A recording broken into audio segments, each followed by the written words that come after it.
வணக்கம் நண்பர்களே! மாயாச்சின்னு சீரியல் செம பரபரப்பா போயிட்டு இருக்குன்னே சொல்லலாங்க. பரபரப்பான கட்டத்தில நம்ம சிவாயும், மணியும் ஜெயில்ல இருந்து வந்த வேகத்தில யோசிக்க ஆரம்பிச்சுட்டாங்க. நம்ம வீட்ல இருக்க அண்ணனோட கைரேகையும், அந்த சொத்தோட தாய் பத்திரத்தையும் திருடி அந்த வசுந்தராட்ட ஒரு திருடன் நம்ம வீட்ல இருந்தே வேலை பார்த்துருக்காம்ல, அது யாரு நீ மச்சான் கண்டுபிடிக்கணும் அப்படின்னு அந்த இடத்துல சொல்லும் நேரம், அது யாருன்னு இப்போ கண்டுபிடிக்கணும். நம்ம வீட்லயே இருந்துட்டு இந்த வேலைய பார்த்தனால தானே இவ்வளோ பிரச்சனை. ஆனா, ஒரு வழியா வசுந்தராக்கே மனச மாத்தி நம்ம இந்த கோயிலுக்கு அந்த நிலத்த சொந்தமாக்கிட்டோம். வசுந்தராவா அந்த பத்திரத்த கிழிச்சு போட்டுட்டா. ஆனா, வீட்டுக்குள்ளேயே இருக்க திருடன கண்டுபிடிக்கணும் அப்படின்னு 2 பேருமே களம் இறங்குறாங்க.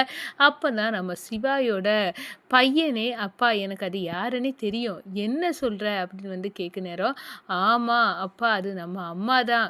இது வீட்ல பெரிய பிரச்சனை ஆயிடுச்சு. பெரியப்பா தான் அது தெரியண்டா. சிவாக்கு தெரிஞ்சா பிரச்சனை பண்ணுவான் அப்படின்னு வேண்டாம். அவ திருந்திருவா பார்வதி அப்படின்னு அந்த இடத்துல சொல்லி அம்மாவுக்கு ஒரு வாய்ப்பு குடுத்துருக்காங்க அப்படின்னு அந்த இடத்துல போட்டு உடைக்கிறாங்க.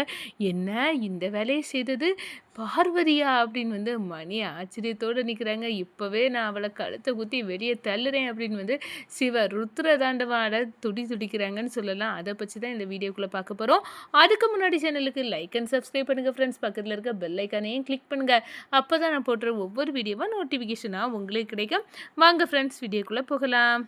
ஃபர்ஸ்ட் எடுத்த உடனே செம அதிரடியான பரபரப்பு கட்டம் தான். ஒரு வழியா நம்ம சிவன் கோவில் கட்ட அடிக்கல் பூஜை நம்ம வசுந்தரா எல்லாம் பண்ணிட்டாங்கன்னே சொல்லலாம். ஆனா அடுத்த கட்ட பரபரப்பு ஒன்று பீதியை கிளப்பு நம்ம பார்வதிக்கு வயிற்றுல அந்த அளவுக்கு ஒரு பெரிய இடி விழுதுன்னு சொல்லலாங்க. நம்ம சிவாயும் மணியும் யோசிக்கிறாங்க. நம்ம வீட்டில் இருந்த தாய் பத்திரத்தை அந்த வசுந்தரா கிட்ட கொடுத்த நபரை கண்டுபிடிக்கணும் மச்சான் அப்படின்னு ஐடியா பண்ணுறாங்க.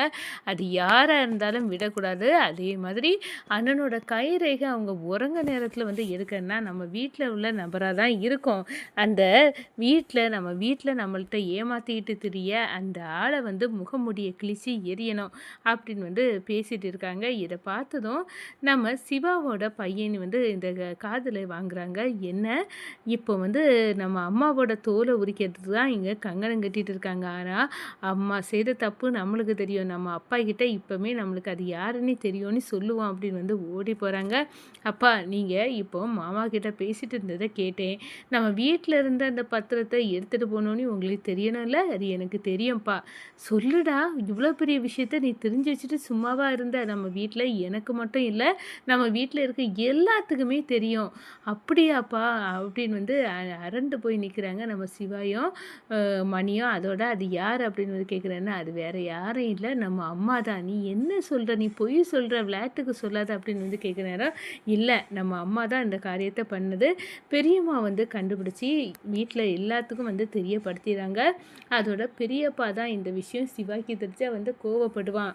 பெரியப்பா தான் அம்மாவுக்கு உங்களுக்கு தெரிஞ்சா அம்மாவை விரட்டிடுவீங்க அப்படின்னு இந்த வாய்ப்பு யார் நம்ம மறுபடியும் பார்வதிக்கு கொடுக்கணும். அவகிட்ட எல்லா பொறுப்பும் இருக்கட்டும், அவளாட்டம் கண்டிப்பாக திருந்துவா அப்படின்னு அம்மா மேலே நம்பிக்கை வச்சு பெரியப்பா தான் விட்டுட்டாங்க. இந்த பிரச்சனையை பெருசு பண்ணாமல். ஆனால் நம்ம வீட்டில் இருந்து திருடினது நம்ம அம்மா தான் அப்படின்னு அந்த இடத்துல சொல்கிறாங்க. இதை கேட்டு அரண்டு போன சிவா இப்போவே அந்த பார்வதியை சொட்டையை முறிக்கிறேன் அப்படின்னு அந்த இடத்துல கங்கணம் கட்டுறாங்கங்க.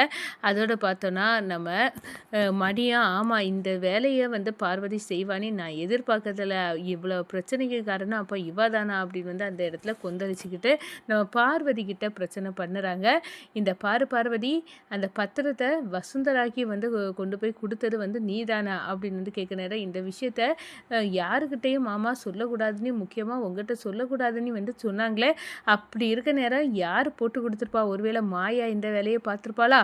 என்னை விரட்டதுக்கு மாயா இந்த வேலையை பண்ணாலும் பண்ணியிருப்பா, இல்லை இந்த ஜானகி பண்ணியிருப்பா. இவங்களை தவிர வேறு யார் இதை சொல்ல போகிறா அப்படின்னு அந்த இடத்துல கொந்தளிச்சு, இதை உங்கள்கிட்ட யார் சொன்னா? மாயாவா சொன்னா? அப்படி ஒரு விஷயம் நடக்கலை அப்படின்னு அந்த இடத்துல மாயாவை வெளுத்து கட்ட ஆரம்பிச்சிட்டாங்க நம்ம பார்வதி. இந்த பாரு, நீ இப்போ இல்லாததையும் புல்லாததையும் என் கணவர்கிட்ட சொல்லி அவர் என்ன வீட்டை விட்டு துரத்துறதுக்கு கங்கணம் கட்டுறாரு. என்ன நான் அப்படி என்ன சொன்னேன்? நான் ஒன்றும் சொல்லலை அப்படின்னு அந்த இடத்துல சொல்ல நேரம், எதுக்குடி இப்போ மாயா கிட்ட நீ பிரச்சனை பண்ணுற? ஆனால் பண்ணுனது நீ உண்மைதானே, உண்மைய ஒத்துக்க இல்லாட்டா தோல உரிச்சிருவேன். இப்பவே அந்த சாட்டைய எடுத்து உன்ன அடிச்சு விளாசேன்டி அப்படின்னு வந்து அந்த இடத்துல சாட்டை எடுக்க போறாங்க.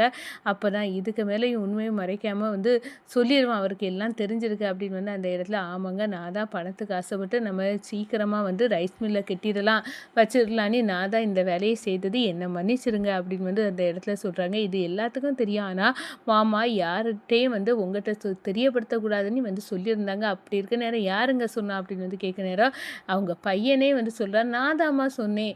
நான் தான் அப்பா வந்து அது யாரு கண்டுபிடிக்கணும் அப்படின்னு வந்து சொல்ல நேரம், நான் தான் அது அம்மா தான் அப்படின்னு வந்து அந்த இடத்துல சொன்னேன் அப்படின்னு வந்து சொல்றாங்க. இத கேட்டதும் அரண்டு போறாங்க. நம்ம மாயாவ சந்தேகப்பட்டுட்டோம். ஆனா நம்ம பையன் நம்மளையே நம்ம கணவர்கிட்ட போட்டு குடுத்து முறிக்க பார்த்துட்டானே அப்படின்னு வந்து அந்த இடத்துல வந்து நினைக்கிறாங்க பார்வதி. அதோட பார்த்தோம்னா, எவ்வளோ தைரியம் இருந்தா நீ அண்ணனுக்கு கைரேகையே உறங்கிட்டு இருக்க நேரம் இடுப்ப உன்னை விட போறேன் மாட்டேன் பார்வதி அப்படின்னு வந்து சொல்ல நேரம் நம்ம ரகுராம் வந்து தடுக்கிறாங்க. சிவா அவளுக்கு ஒரு வாய்ப்பு கொடுத்து பார்ப்போம். அவ வந்து திருந்துவா. எனக்கு அந்த நம்பிக்கை இருக்கு. பொறுமையா இரு சிவா அப்படின்னு வந்து தடுக்கிறாங்க. அதோட பார்த்தோம்னா, இவளெல்லாம் திருத்தவே முடியாது அண்ணே. இவளெல்லாம் நான் போடல தான் அவ திருந்துவா அப்படின்னு வந்து சொன்னாரேன். இல்ல அவ திருந்துவா அப்படின்னு வந்து அந்த இடத்துல வந்து நம்ம ரகுராம வந்து சிவாராம வந்து தடுக்கிறாங்கங்க.